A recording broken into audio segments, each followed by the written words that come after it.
Nobody got sent the Star Wars kits, but tens of thousands of people made that $250 deposit. So they understood implicitly that's an offer the legal gambling industry would not do. It will attract children, for example. Right. But the illegal gambling industry, we don't care. Yeah. We'll just happily put that offer out there and see how many people respond. And there's a certain type of illegal operator who's open to doing that kind of stuff to get as much business in as possible, because you don't really care. Again, what's the customer going to do? Right. Complain? Sure, right. Who's he going to complain Exactly, to? right, yeah. Because if he complains to a regulator, Yeah. well, the black market has nothing to do with us. Right. You Yeah. need to talk to the police. Law enforcement will generally say, we wouldn't even know where to begin. Yeah. Until you had a system like YieldSec, we can show you everything that's going on online in that marketplace, in that jurisdiction.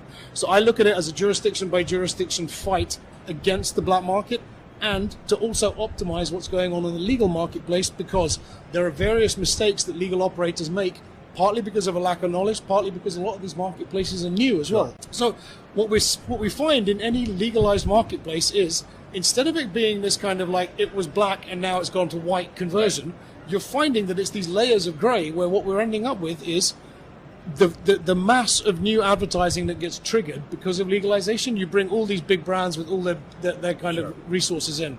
They start advertising on every platform. They create TV shows. They hire celebrities like Jamie Foxx. So now everybody's talking about gambling. Gambling was always there, but now everybody's talking about it. It's become socially acceptable. Now you're finding that the legal industry is growing and the illegal industry is growing with it. Kind of thing. So all ships are rising on the same tide, including pirate ships.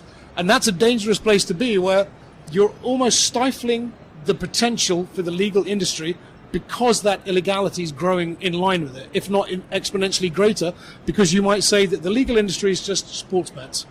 But what about casino? What about poker? What about slots? Right. So where does somebody go for that one account experience where I can get bonused, I can get cross-sold into other products? I will end up in the black market again.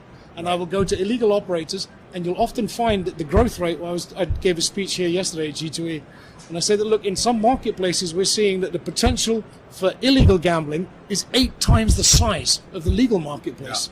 So, and that's after legalization. So what you're finding is, unless there is a kind of legalization isn't solving anything. In fact, it's going to give you a whole bunch of new problems.